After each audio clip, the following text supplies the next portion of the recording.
Ding. Okay, we are right on time.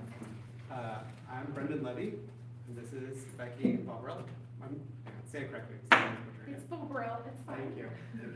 We are Pale Invitations of Octavia, but we're here as vice presidents while Octavia is stepping away this summer. She's not gone, she's not gone, just more of stepping a back. limited capacity. Exactly. And so I'd like to call this meeting to order. And first thing that I would like to kind of celebrate is we just had the Children's Parade. It was a huge success. I think over twice as well attended as last year. It was a lot of fun. Over 250 hot dogs were eaten. There was watermelon eating contests, all kind of other things. And I would love for Cam to speak to it and then show a little video that he put together. I mean, all I was going to say was the hot dogs. Yeah, thanks. Yeah, I did a little video during the event, which is something that's just fun for me to do, and I like to contribute. So we're gonna watch it.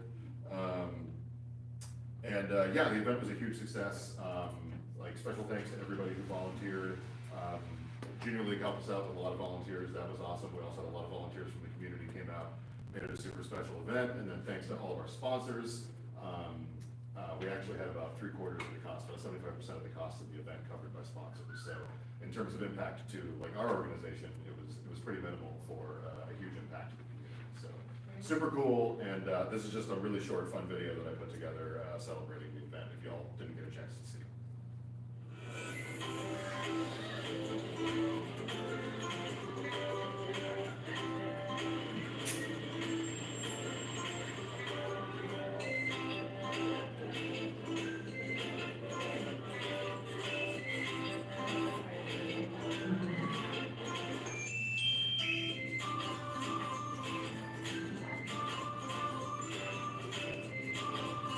There's the hot dogs.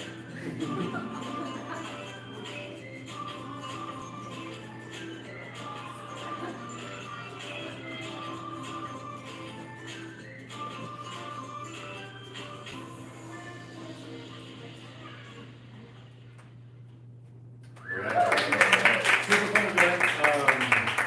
Also wanted to call out, as you saw in the video there, the Music Factory from Madison Valley came over and they had a little band playing some tunes and interacting with the kiddos, and they brought a bunch of instruments for the kids to mess around with as well. So super cool, and thanks to them also. Kids from the neighborhood, from all over the city. Yeah.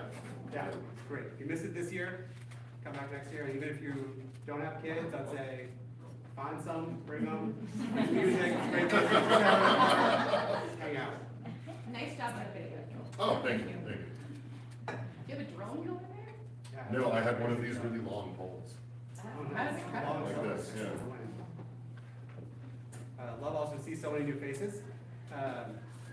Great, well, I'll go in just kind of a quick review of some of the projects that the organization has been working on. If anyone has any questions, feel free to kind of raise your hand. You can also discuss it afterwards. Go ahead, Ann. We have to approve the minutes from the last meeting. Great point, but I think we didn't print out because we're a little new to this. We didn't print out the minutes, so we're gonna do a double approval at next meeting. Okay, that was So- my bad, sorry. So Can you just, come to next meeting for a double Thank you approval. though for the reminder and any other reminders of procedure. Throw them out. so we should probably just approve them.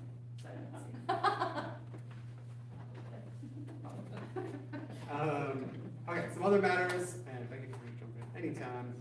So the Beautify Madison Park project, which you guys have probably seen, there's now 20 planters that are out on Madison Park, so thank you to everyone that's donated to those so far. If you would like to donate, the next phase of the project is Octavia's leading to try to get more plantings around the trees.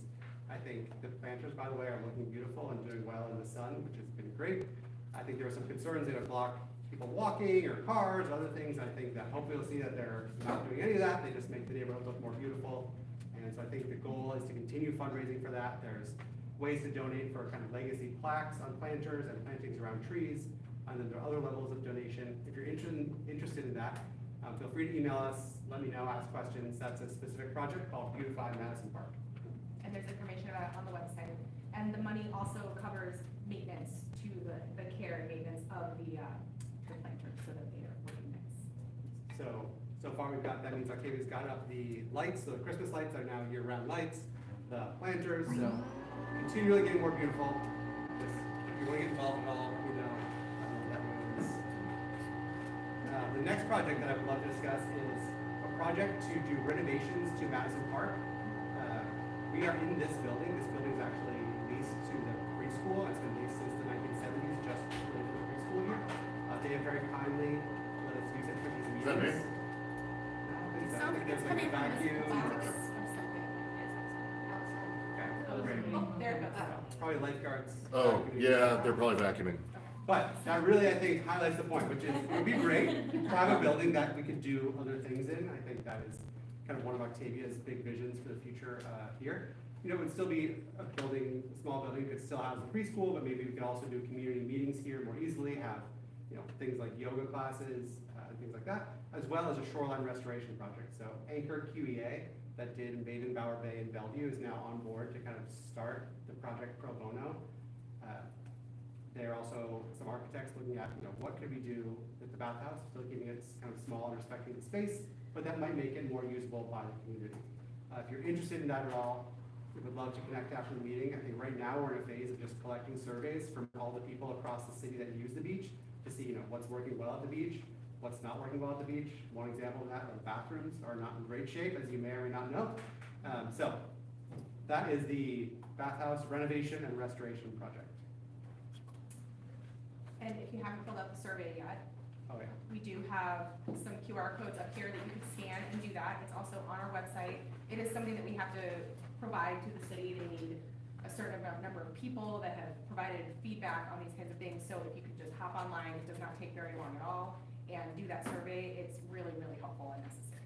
Yeah, if you guys will pass around the agendas, it's actually on the back of the agendas, and that would be extremely helpful. That's right, thank you. With that, I mean, I think you can see some of the amazing events. Hopefully you've gotten a chance to attend the events. If you haven't gotten a chance to attend the events, a really great event is coming up, which is Music in the Park. Every Thursday at 6:30. 6:30, thank you.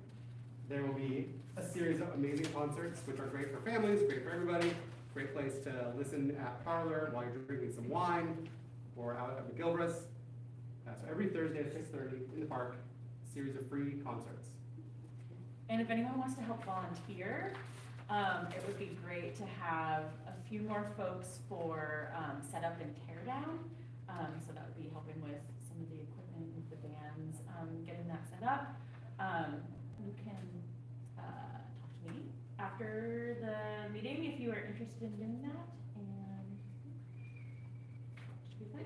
Every Thursday in August, right? So this week is the first one? Yes, so this Thursday is the first one. It's an awesome band called Buena Vibra. They're a salsa band. They played last year. I think they opened their series last year, and they were tons of fun. So highly recommend trying to come out for that. They usually have dancers who I think kind of follow them as a band where they're playing, and so they come out and they did like a little salsa lesson last year. It was just really, really fun. And we're trying to get a lot of folks out. We're trying to grow it a little bit this year, so it's definitely more the merrier. We encourage you to spread the word. There's a Facebook event, there's next door events, so if you feel inclined to share, that would be great. Same with Instagram posts, so we're gonna have some social media coverage, and yeah, if you want a poster and you want to put it up somewhere, let me know, I can get you a poster. Share the Instagram post. It's a Yeah. great kind of like open invitation to throw to your friends, which is what me and my wife have been doing, just kind of sending it out there for Yeah, you people all can just across bring a town. picnic, get some Yep. takeout, very casual. Wear your shoes to dance in, because a lot of people got up and danced. Yes. Even those A lot not of intending to. Yes. Yeah. Great. Are we doing a raffle? And I will also plug, I was just gonna say, we are doing a raffle again. It was really fun last year to do a raffle, so we are doing a raffle again. I would say we have even awesomer prizes, awesomer, is that a word? I don't know. Incredible prizes. We have some gift certificates for training at the one-on-one training.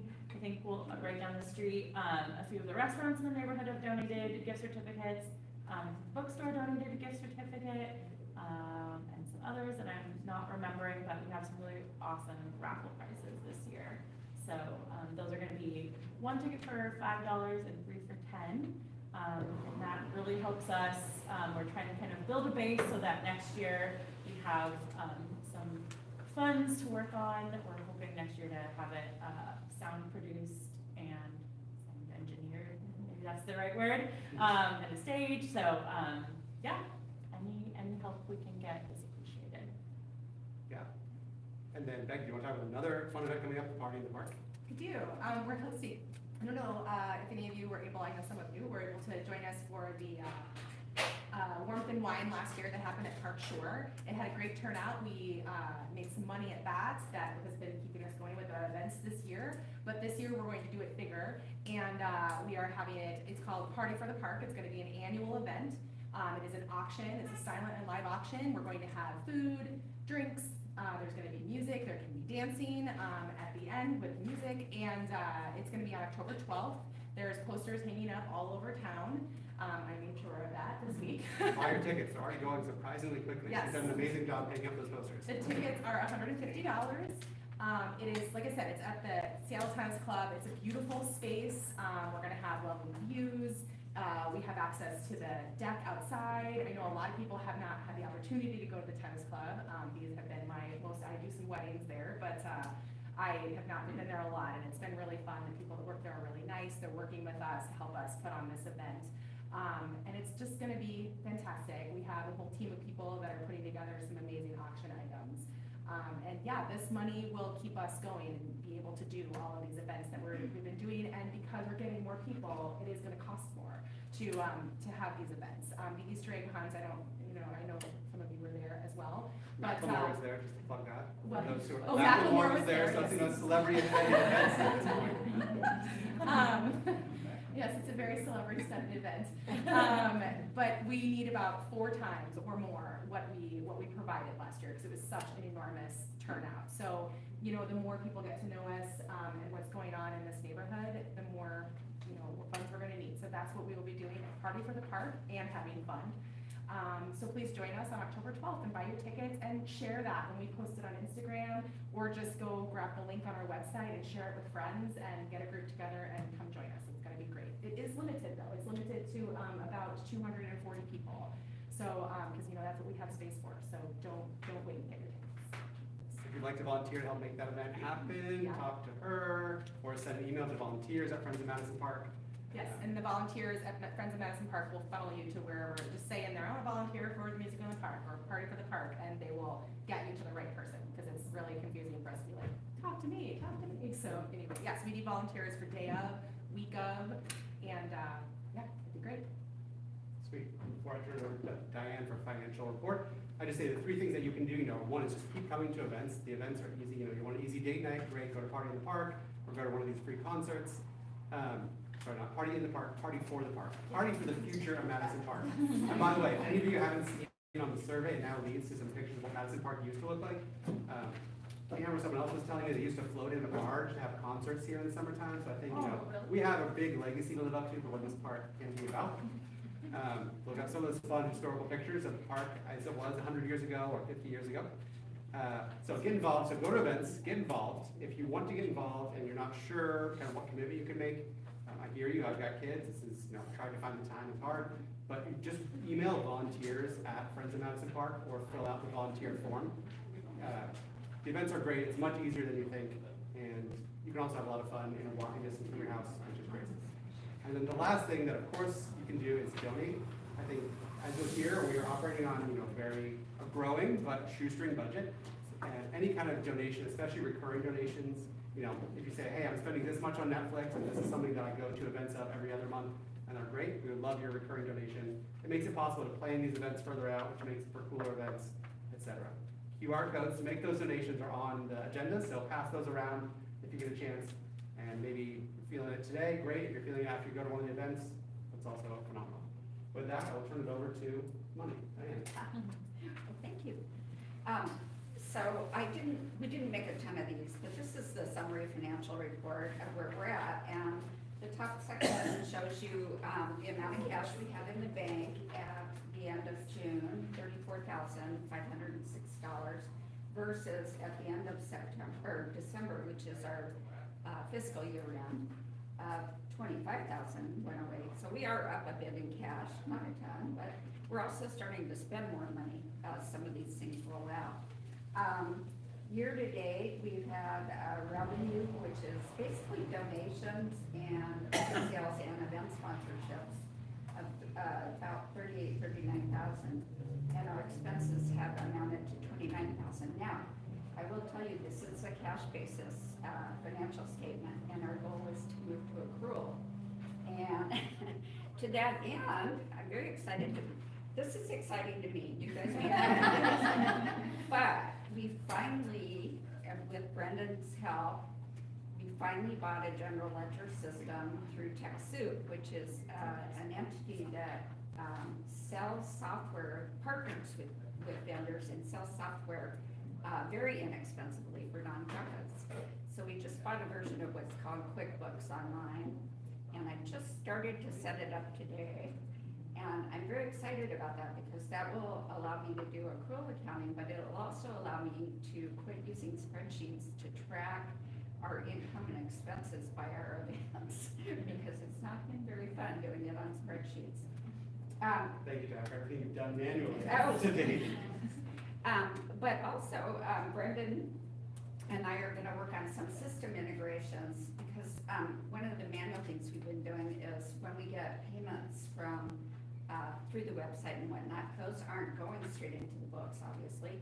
But Brendan and I are gonna work on systems to make sure that there's integration between our payment systems and our donor systems, so that it flows to the general ledger. So we always have timely and accurate financials. So I'm very excited about that work, and looking forward to it. I listed a bunch of stuff. I'm starting to keep a list of stuff that I wanna look at or do. So that's on here. We did file our tax return for 2023. We also filed our B&O tax return, which is annual for Washington State, and our corporate annual report. So, we're keeping up with our filings. I still have some work to do on a few things I want to research. It's sort of like, gee, do we need a City of Seattle business license? I don't know. We have one with the state of Washington. Do we need one in Seattle? Should we be paying B&O taxes in Seattle? So I'm gonna start looking into some of this kind of stuff. Others have been working and putting insurance policies in place, which we need as, larger ones for the organization, but also ones that protect us for liability at the events. So that's all underway or being taken care of. The one last thing, and you should have given yourself a pat on the back. I was just gonna say, are you gonna say the grant? Yeah. Do you want me to say, or you, it's on? I should have, we applied for and received a grant from the city of Seattle for music in the park. Very exciting. Yeah. So I had it on here as other news because we just got the official approval, like within the last week, that, we were getting this $5,000 grant. And it's a reimbursement grant, which means we have to do some reporting to submit receipts, and then the city reimburses us. But, I'm accustomed to that kind of grant, so we'll figure it out. Growing pains. Does anyone have any questions about the financials? Anyone loves everything that you just heard and would like to get involved in the financials? Feel free, Dr. Diana. I'm working at the finance committee, but right now it's just me. Well, while we're on the business of exciting news, since we already, should we, is Doug here? Would you like to come on up and give us some more exciting news? Yay. Yeah.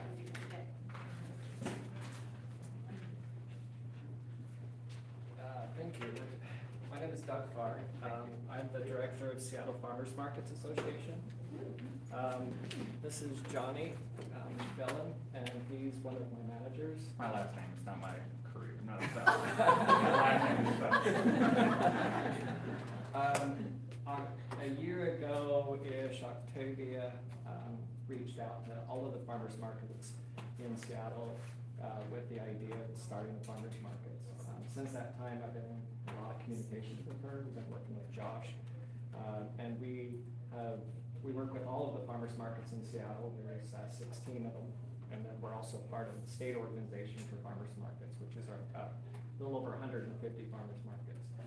Our organization represents Ballard Farmers Market, which is one of the largest in the state, and we also have Wallingford And then we have the one just not too far from here, which is Madrona. And so what we are proposing is, and we're going to be working with the neighborhood, is we would like to start a farmer's market on Thursdays, starting next year.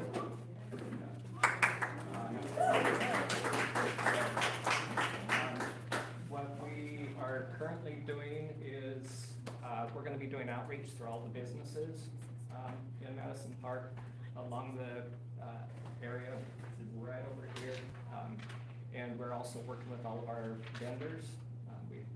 We have about 200 plus vendors that participate in our markets, as well as we have connections to all the farmers throughout all of the other farmers markets.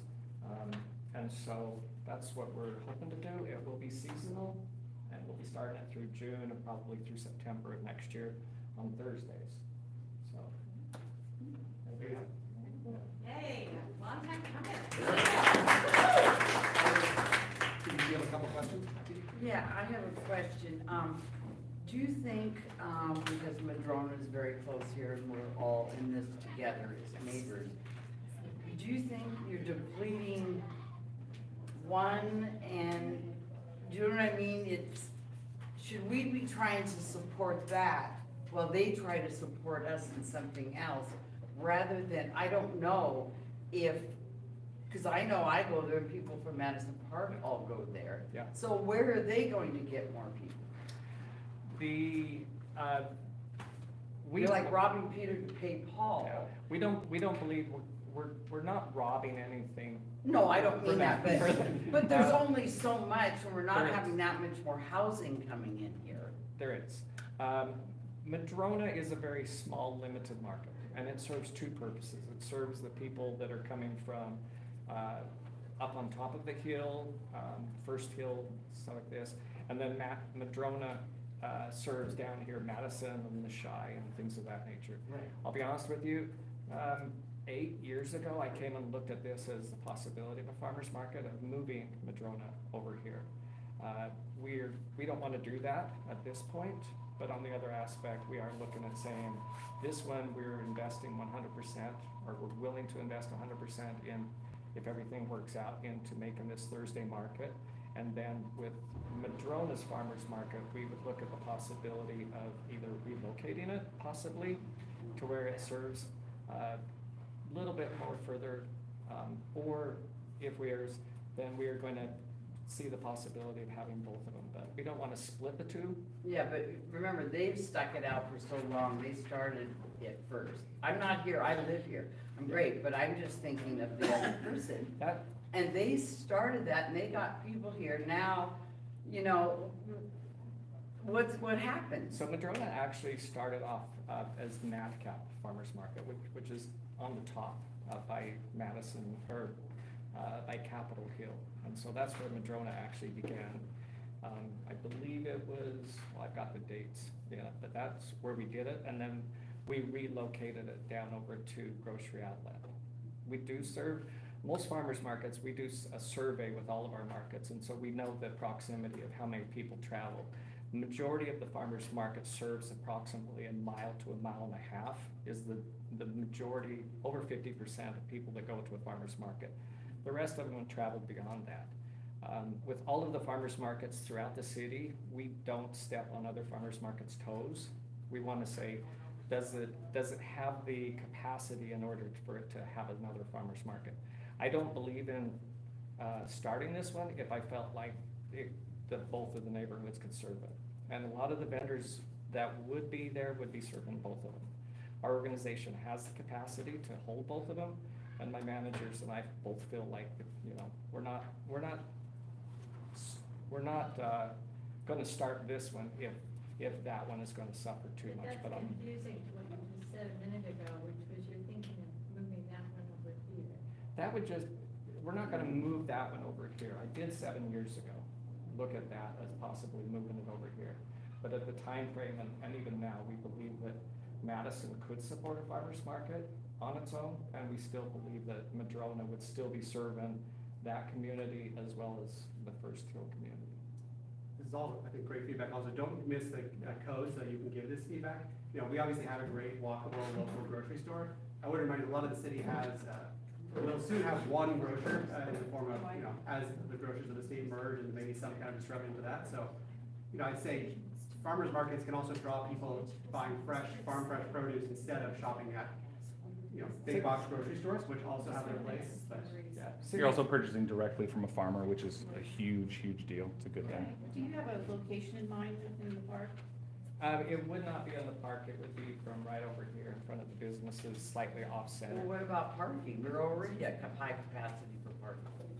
It's a We constant got question. restaurants in the street. Yes. I I think mean, Certainly, the come tennis on. club would rent their parking lot.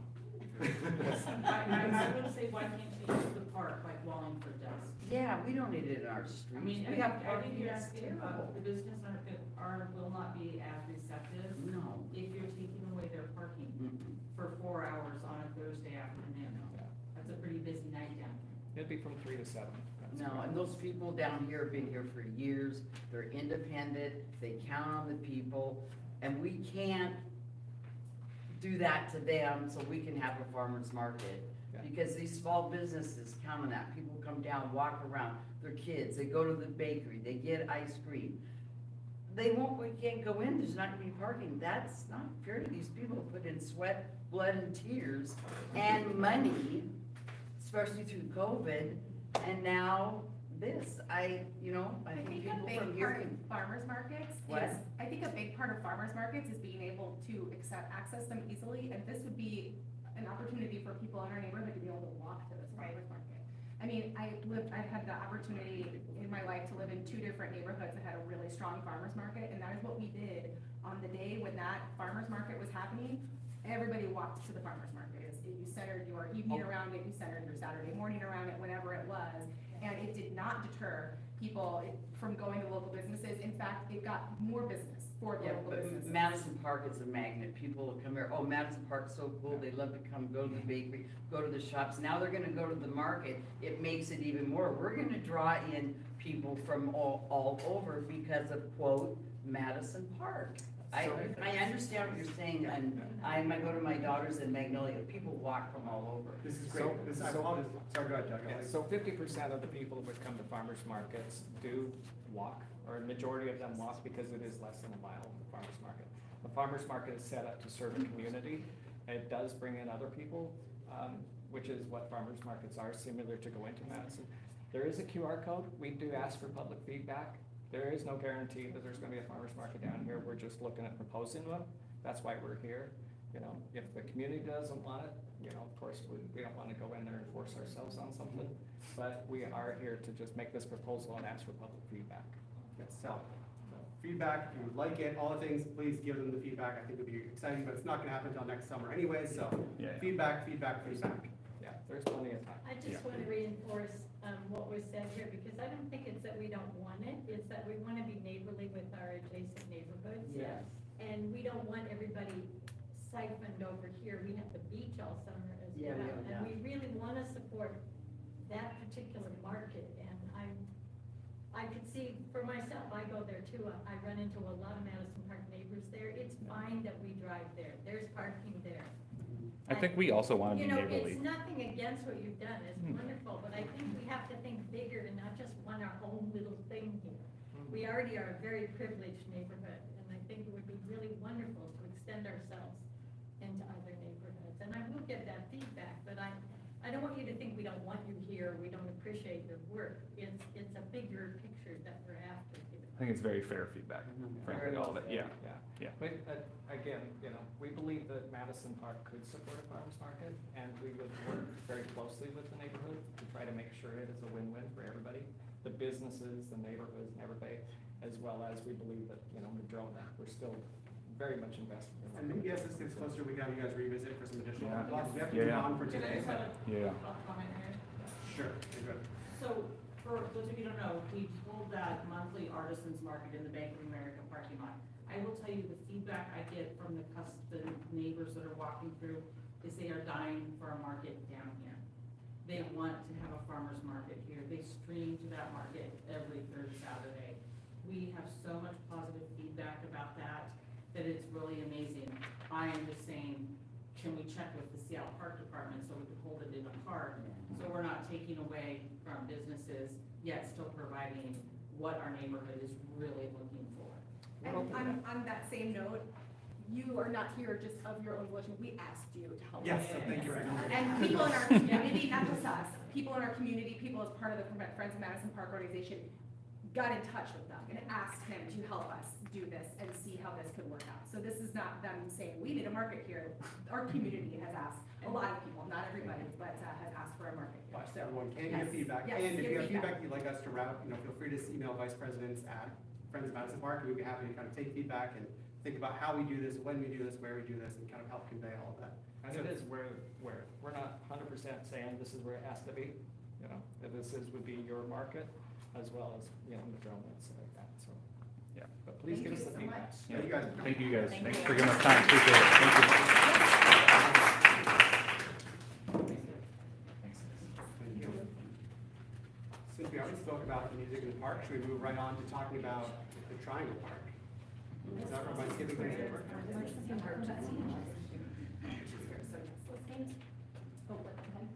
Oh, sorry, I just almost skipped over emergency hub. Yeah, no, Guys, let's talk emergency hub, wow. I was talking the one before, emergency hub. This is what was on my agenda, come on, you guys. Yeah, no worries. And we can try to keep it short since No, that's Thank you. fine. We wanted to come and give a little quiz, but just to reiterate what we said at last meeting, we're with Madison Park Emergency Hub. It's a volunteer-run group of people who are kind of disaster nerds and think about what we like to do. Think about what we would do in the event of an earthquake or other major disaster. And we mobilize if there is a communications problem, like cell phones don't work or the internet is down. Otherwise, we don't. But if there is that kind of situation, we have a box by the tennis courts, we have canopies and tables, and we set up supplies. And the main purpose is to help neighbors connect with other neighbors and share resources like knowledge, talents, Not food, supplies. not water. Yeah, we not won't first have aid. food, supplies, or first aid, but we're gonna help people connect to, we'll kind of store needs. We have ways to capture needs and capture offers. So, if you wanna know more, I'm gonna leave this flyer with, our email at the bottom.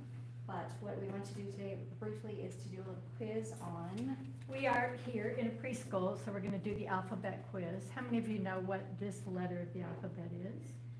Oh, come on, preschoolers? W. W. We're gonna talk about the 3 W's of emergency preparation really quick. First one, anybody have a guess? Water, absolutely. It is essential that you have a stash of water, and there's a formula for how much you need. In the event of a shutdown of the city, which is likely, in the event of full disruption, we aren't gonna get help for quite a while, especially there's one road in and one road out, trees pretty down, it's hard to get here. Have a stash of water. There's a lot of things that have to go into thinking about that. Where do I get the water? How long will it stay clean and pure? How do I store it? How often do I have to change it? Are there other sources besides bottled water? So we have a lot of suggestions about that. You can also find if you do a Google, but if there's one thing that you do, pay attention to water in your emergency setup in your home and in your car. great. A second, anybody have ideas what another one of the 3 W's is for disaster? Yeah. Is it walking shoes? Oh, that's a really good. Our top tip is to take a pair of old shoes and keep them by your bed. But that isn't one of them, but that's fabulous. That is okay, yeah. I thought you were saying wine, I was trying to. Yeah, Oh, yeah, that's another one. Well, to connect with the, was it? Warmth. Warmth and wine, warmth is our second.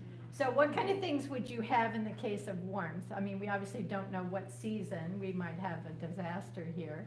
But should you not have any heat and it's cold out, should you not be able to get in your house because of some collapse, what would you have to keep warmth as a next W for you?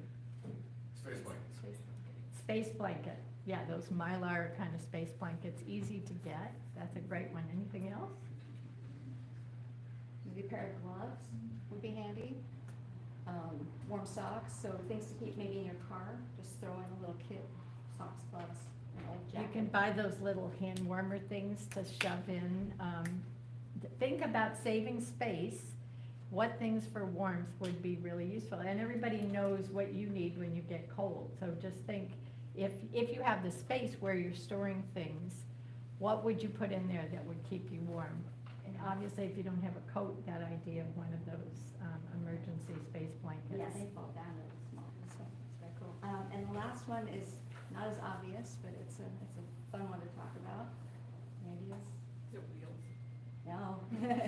It's waste management. Last year, at the Art Walk, we had the art of managing your pee and poo, which is exactly what we have to think about in terms of waste, the other W.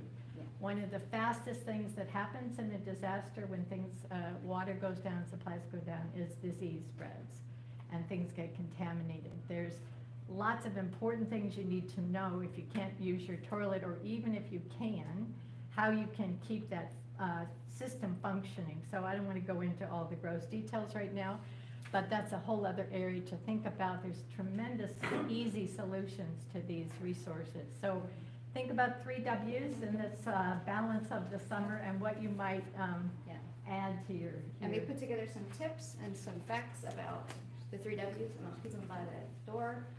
The other thing we want to do is say that we are having a drill Sunday, September 22nd, and we'd love to have neighbors come by and check us out. We will be setting up by the tennis courts, our canopies, our tables. We will be role-playing some scenarios, and we'd love people to come. We'll give you a slip of paper, and you just read it and you pretend that you have this situation. And It's a we great thing for kids to Practice. participate in if you have 8 and above-year-old kids. They love to come and take our radios and go out in the neighborhood.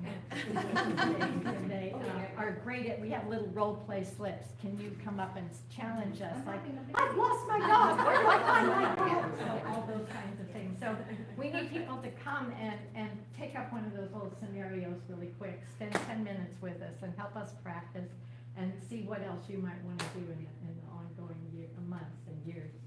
Thank you Thank so you. much. Surprisingly, another great free family activity. Thank you for reminding me, we do live on a seismic fault. Shall we move on to the Triangle Park? Yes. Come on up. Yeah, hi, I'm Adam McNay. I've got a few, I don't have enough of these for everybody, if anybody wants to just take a look at these. We submitted these to the city of Seattle, and I think it has to do with how to cook a wolf down at, was it 4200 East Madison Street?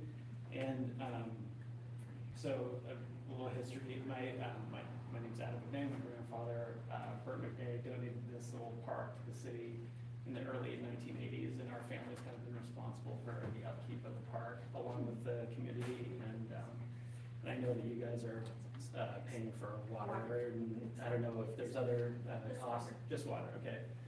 So, yeah, so my stepmother Janet brought up the fact that there were some new structures kind of built in down there. And I just wanted to bring up, it just seemed like a glaring kind of obstruction of this public space that we've kind of supported for 40 years. And so the way the process works is, I kind of thought maybe ESTA would kind of clear out the stuff, but apparently we have to go through this process of opening it up to public comment and then see what the community says about maybe taking down these structures. The main concern is, when I went down there, they've got umbrellas blocking the entrances to both sides of the park, and our main concern is accessibility. This is meant for the public. There's built-in benches, but there's permanent tables in place where people are supposed to be able to use this, and there's no way that anybody with any accessibility issues could access this, and it's also a visual block for the community. It makes it look like the restaurant owns the space. They have also built in a permanent structure into the raised planters, and while I recognize that in certain parts of the city that can be an asset, with Madison Park Cafe, Gallery Avenue, they've allowed parking spaces to have structures built on them, because you're only displacing the parking space when you're creating this lively kind of street experience. But in this case, we've been taking care of this park for 40 years, and this is already serving the community, and we'd like to see those permanent structures removed. I don't personally have an issue with the restaurant making use of some of the personal space, and everybody will have their opinion about that. I think Janet feels that they should not be using it, but I don't mind that part of it. I'm just more concerned about accessibility and permanent structures in the space. Our plan is to keep this, help keep it kept up in the community for going into the future, that the responsibility is falling to my sister and I going forward, and along with the community, and we want to make sure that, if we're gonna do that, that's like servicing the community that it's intended for, so. Let's see, I guess, our main, request is just to have structures removed, anything permanent removed, and, things put away, so that, the SDOT guidelines say that any, outdoor dining use should be, encouraged public use. And so, especially when not in business and not during business hours, so we want things to be there for the community to use. So I saw quite a few people sitting there last Sunday morning before the restaurant opened, having coffee, drinking, using their tables. Yeah, I mean, I'm sure they did apply for some kind of permit, they just didn't take it over. yeah, I guess, I think they do have a permit, that's Yes. true. It's temporary. But I guess 2 But I points, have seen people use it for the last 2 years that it's been there. okay, The but, park has been available when the restaurant runs, it's not open. yeah, I guess what my comment would be is the awnings that are placed in the opening are a visual block for people to access that space, and there's no way that a Has restaurant. anybody asked Ethan to move those? So that it would be accessible? Well, I mean, a restaurant is open to the public, and they're supposed to, all their. I know, but if you ask them to move those permanent structures that are designed accessibility in the non-business hours. The way this process goes is I raise it with SDOT because I see a violation of accessibility and the use for public, for the public at large. And they, and this is the process that the city goes through. I just would have asked him first and he would have moved them. What's that? If you had just asked him, he would have moved those umbrellas that would have allowed at least for accessibility during. I think part of the issue was the large permanent roofed structure. Yeah. I think obviously people are gonna have mixed feelings about this. I mean, certainly a lot of people love how to cook a wolf, so I think, and some people I know have raised it with the restaurant in the past. I think this is the city process to gather the feedback for the community to figure out how they want this space to look and who they want it to serve and at what times. What is the best way for people to get in touch with SDOT to share kind of different versions of their So, vision? this is posted in the window of the restaurant, but if anybody, if you guys wanna pass this along, take a photo of it or whatever. There's the email address, and there's a public comment period until the 13th of August. So, I'm just looking for support from the community on that, and, I think it would be kind of, the idea is that, because have kept this property up for all these years, that, we will need to make sure that it's being used for public at large, so, and it may influence how much we decide to continue with that support, so. Yes, go ahead. I think it's imperative that we lead this fight, because we're setting a terrible precedent. If the wolf gets away with this, what is gonna be next, and how do we treat all our merchants?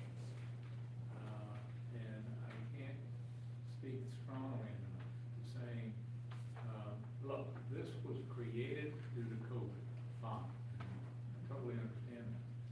But going forward, they shouldn't be allowed to infringe upon a park, a public park. And I think it's, whether you love the wolf or don't like the wolf, that's your thing, I won't argue about that. But I do think we don't wanna be setting precedent down here, so that all the other merchants can say, well, I'll take all my display and put it out in the street. It's a bad precedent. Yeah, I think the distinction that I would make with like a lot of other, structures that are built around here is that idea that, when you're taking on the parking space, that's one thing, it's just displacing a car, but this is actually like designed by an architect and put in, and there's plantings that are kept up, and there's, people putting a lot of effort into keeping it beautiful. But kids and families used to use it all day long, on Saturdays and Sundays. You see them going into the bakery, not even in the morning, in the afternoon, getting donuts. They went over and sat on the benches. My grandkids, that dog, the brass dog, that's there. What? Yeah, you had a commission thing, all the kids love it, they get on the dock, and and that went on all day long, it wasn't just Yeah. in the evening or whatever. They can't do that. No, you You just. remember what it was like before your family started to collect money to create that space? Yeah, I think my grandfather bought the. Correct. Yeah, My yeah. father also. Yeah, it was like a. I mean, there was nothing there unlike what you helped develop. Yeah. And I don't know how much the city contributed to make the project what it ultimately became, but I don't think they contributed much at all. I can remember your father, trying to collect money for that, trying to get it going.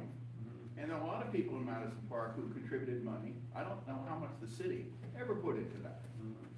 And, so I don't quite understand how anyone gets, I can realize COVID and giving them access, all of that. I don't see how anyone should be given a permit to interrupt that space on a permanent basis. Yeah. There's clearly some really strong feelings, and now we know a direct way to express our feelings. And he's passed this around, correct, and it's hanging up in the window. We can also, provide a link, if people want to read more about it or express their feelings for or against.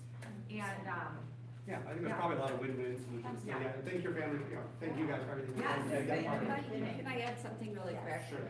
As a finance person, I do find it rather interesting that a restaurant is allowed to access a public park and create revenue for themselves. Right, And- exactly. And not, Excess revenue. and we're paying for the watering, and it's a very small issue, it's not a ton of money. But, we're paying to water plants to have how to cook a wolf look nice. Yeah. And this has been a low-level priority for the board to figure out, but we've been talking about it for quite a while. Yeah. And Now's there your has to time. be a Everybody- nice balance somewhere, but I will say this, it is benefiting their revenue to have all of Oh, those additional tables. And, I don't know if we could somehow leverage that a little bit, but, And this they're has making come up money off of before, it. this is not the first time that this has come up. We thank you for coming and explaining and giving it a little bit more context and background, but this has come up pretty consistently at our meetings. So we just appreciate knowing, how people can voice their opinion. Yes. Yeah, thank you. If everybody wants that. And while we're on the topic of sort of interesting neighborhood happenings and development, Lake Court Apartments. You guys in the house. Would love a little more history and a little more talk about the architecture and the space in the neighborhood. All right, plug in. Yep, please do.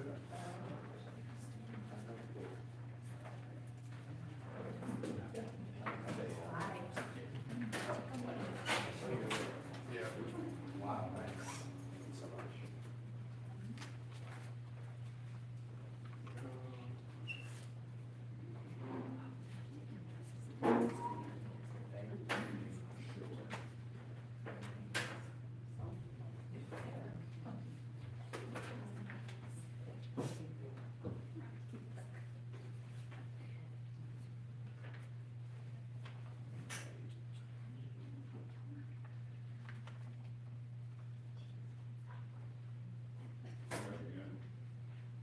Pull it out, pull the plug out. That really works. Yeah. It almost- Well, when it's good, I literally don't know how to do it. I feel like that's class.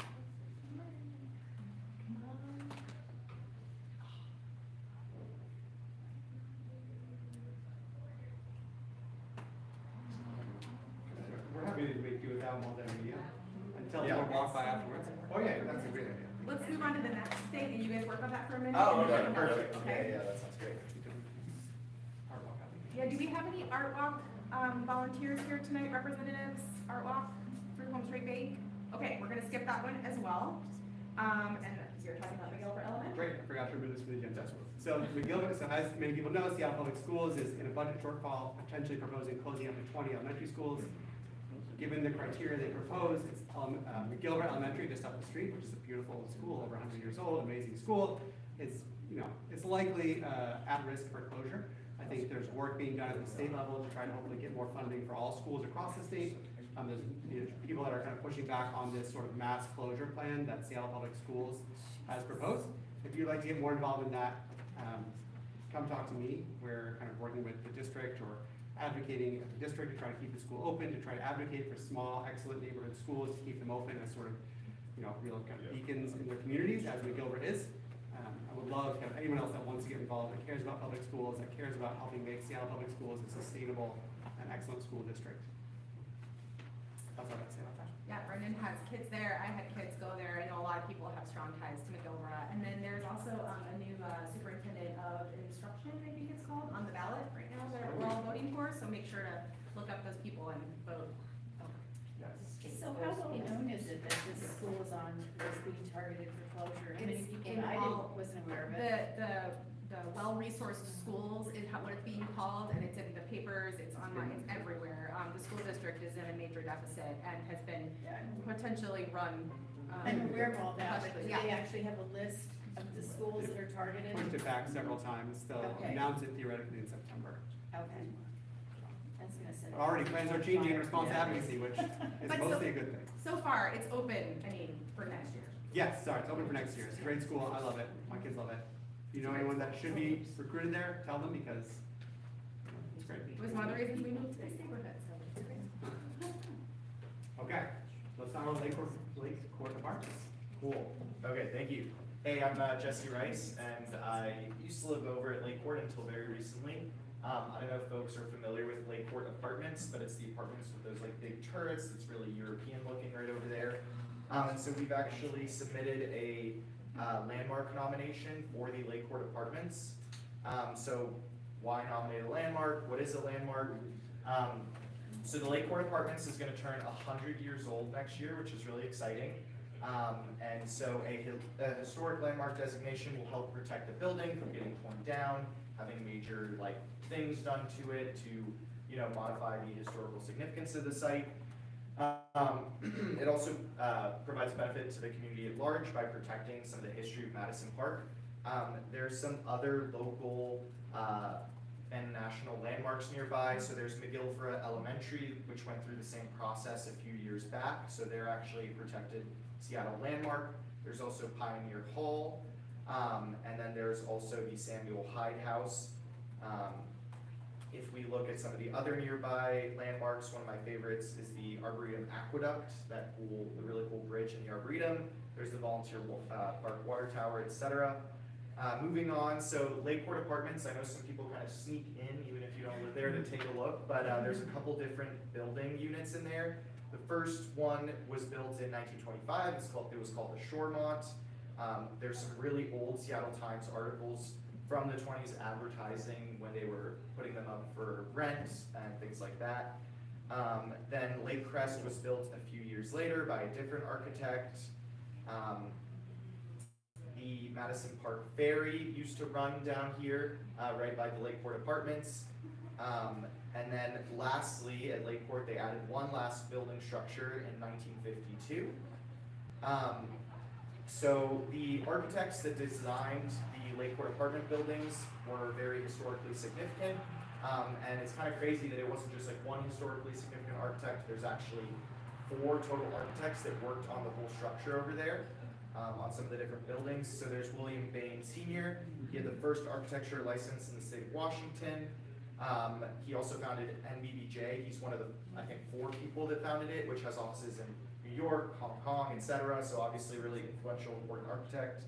Lionel Priest was a professor at the University of Washington in architecture for a really long time. I don't only have 5 minutes, so I'm trying to rush through here. Paul Thury, he was the principal architect for the 1962 Seattle World Fair, which is when the Space Needle was built, which is pretty cool. He didn't design the Space Needle, but he helped in that process. And he was, the leading architect for the whole Seattle World Fair. Design Key Arena, Yeah. which is a national landmark. Yeah, and then last one is Frederick Anhalt. He's one of the most well-known apartment developers. He was like he was around a little bit more recently, so he might be a little bit more recognizable. But he has some other apartment buildings he's designed in Seattle that are also landmarks, such as La Quinta Apartments, etc. There's some other ones listed up here. Okay, so moving on to Lakeport today. If you haven't seen it, here's a couple of the really beautiful towers. One of the architects had actually studied in Europe for a while, was living over there and kind of modeled some of the design. There's a lot of communal living space there. There's a lot of really cool garden space.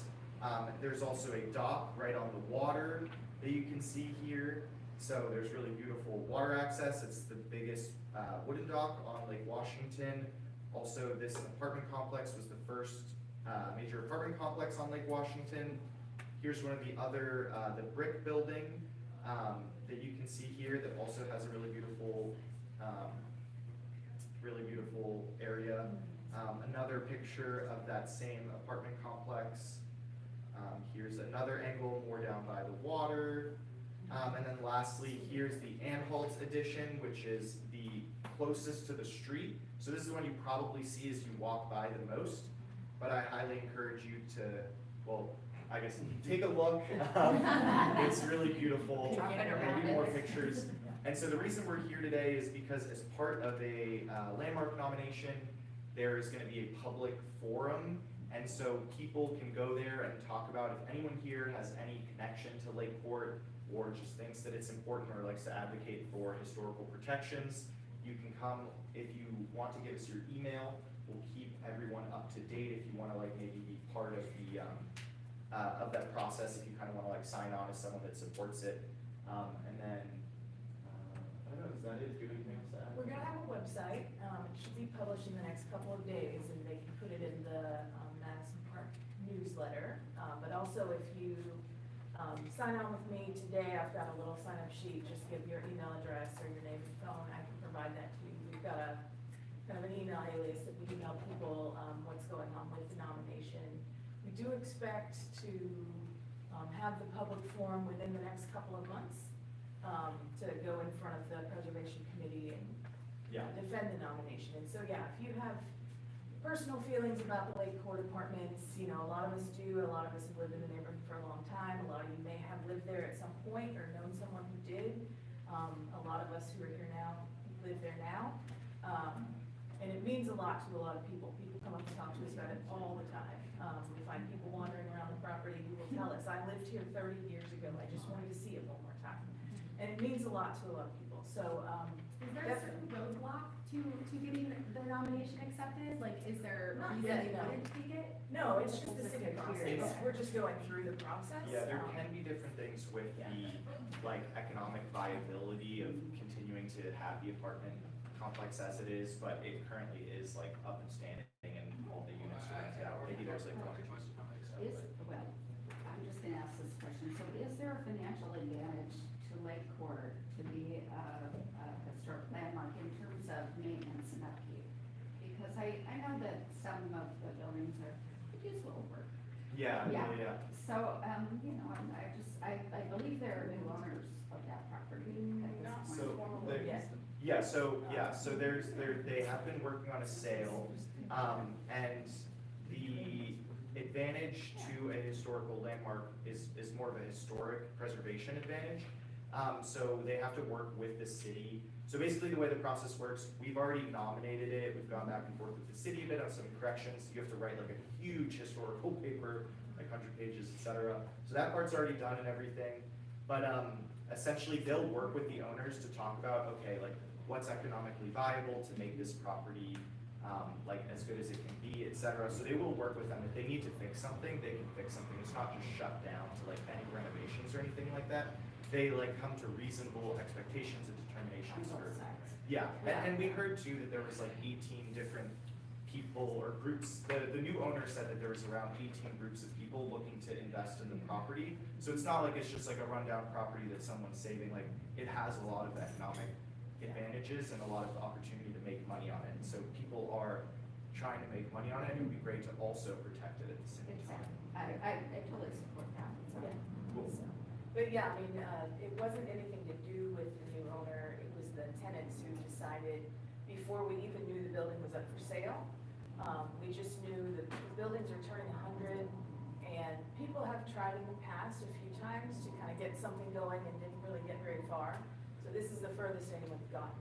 Yeah. Which I think is just, because we're in our 100th year, woo, that's just really cool, you know? So we're just going through the process. We started it back in January, and it's just taken this long with just the kind of red tape city hoops that we go through.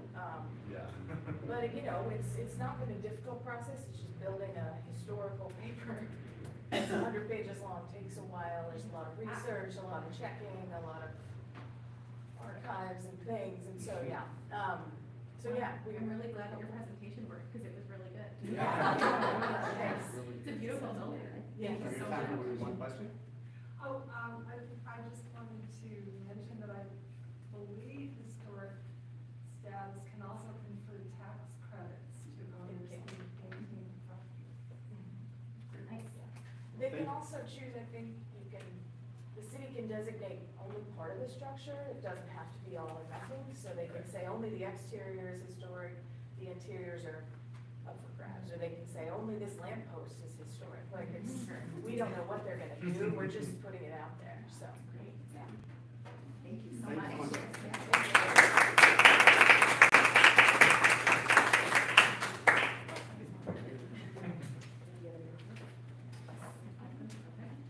Well, I think with that, we are adjourned. Thank you everyone for coming. Everyone here, feel free to stay around. We've got another. Yeah. Oh, sorry.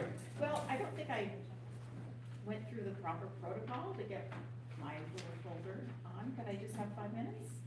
Yeah. I wrote an email, I'm not sure that wasn't how it was supposed to be done, right? Well, I think we were asking for more information, Oh, it's but, Octavia, that's right. Yeah, sorry. It'll just be a few minutes. okay. So I'm just here to introduce our group, which is newly formed, and we didn't anticipate this until November of last year when a property sold in the neighborhood. And we were like, okay, well, it was in the same family forever, since 1920. Great big piece of property, 16,000 square feet. And we were really hoping they'd keep the house, because it's a Edwin Ivy, and the female architect, whose name is slipped my mind right now. So anyway, we heard they're gonna keep the house, but then all of a sudden the sign went up, and they're gonna split the property.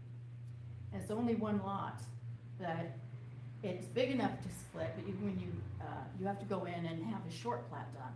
So that required them to put a sign out front to let everyone in the neighborhood know. So as we investigated, because we live around it, it's at 800 McGilvra, right at 39th and McGilvra. You might have seen our signs. We have signs up, little posters with QR codes. So anyway, turns out the house is on the one lot to the north with a giant tree that was brought out on a railroad car in 1930 by the owners. It's probably, I don't know how high it is, it's 100 and huge, just an enormous tree, and that's protected. But on the lot they short platted, they collected all the other trees. And there are 4 heritage sequoia redwoods, and they're 50 inches in diameter. And we're afraid they're gonna cut them down to build a luxury home. So what happens is, I knew nothing about this. I thought, from my own experience with the city, just trying to prune a magnolia tree with the new ordinances, that the trees would be protected. So that's the first thing everyone says to us, well, the trees are protected, but it turns out they're not. And the builders can go in and cut things down that we, as homeowners, cannot. Perfect example is across from the tennis club. If you look at that lot, has anybody seen that lot? I mean, it's scorched earth. There was a big birch tree that was taken out and some other smaller trees. Just cut them all down, and that's what developers can do. So if it's a developer, they have one set of rules, and if it's us, just a homeowner, we could never do that. We can't, and they've actually lowered for the tier 2 trees, they're down to 24 inches now. They used to be 30. These mammoth redwoods are 50, one's 70. And so they collected them in the most interesting way. Let's see. He made sort of a boomerang of the lot. I don't So it kind of boomerangs around. It's a really odd shaped lot, but by doing that, they collected all the biggest trees. So we're trying to save the trees. And we had a comment period, and we had 70 people that signed up, and it was very good, and people had a lot to say. And it's really like a park. I don't know how many of you have walked down there. And the interesting thing is, it wasn't just neighbors. All sorts of people from outside Madison Park who come and walk me over because it's so pretty, and they love that particular piece of property. So we had people from outside of Madison Park, and it was a very good meeting. And, you know, there's water mitigation problems, there's environmental critical slope. There are these ancient trees, these beautiful trees. It's just not a really smart place to build a luxury home, which is what's going in. And they are able to do that because they're developers. So, anyway, that's our group. Is there something that can be done, is there a formal way that people can make comments? Is there you have a plan on how to stop them from being able to cut down the trees? No. We thought we did, but we got blindsided because we thought, like so many people, that these trees were protected. Okay, so, So we're just kind of you know, we had the comment period. See, this is the list of trees, and they haven't, this is an inventory, it's not the arborist report. Good luck trying to get the arborist report. It's really interesting when you get into the weeds with this stuff. It's like, you know, we've been asking for the arborist report for months, but these are the trees and the size of the trees. and the address is 800? 800 McGilver Boulevard East. See what some signs are. So if people are interested, I would say, I encourage, it's a beautiful walk, so take them walk. If you're interested and so moved, I'd say I'll give them put a call. these out here. So we have a little QR code, and we're waiting now for the city to speak. So we had the comment period, and they did get approval to build into the ECA. And that's really interesting, and there's all sorts of loopholes that we're finding out about in terms of getting these trees out of there. So one of them that we've heard about, and I can't speak, Well, adjournment, I would love to try, we'll adjourn, then people can come up to you that want, Yes. like to learn more about it. Sure, And maybe yes. give emails if that's okay? yes. I'm gonna get behind. Thank you so much though for bringing it to our It is a attention. very beautiful piece of land. Okay. Well, thank you all very much for attending. I would love everyone to come up, talk to us, talk to each other. I'd love for everyone to get involved and to get involved in these other efforts that. And come back to our next meeting, please. Yes. Should be in September. In September, yes. Thursday, first concert in the park. Yes. Oh, yeah. And Anita's the only one who's not afraid of us. The only one in the front row. Hi.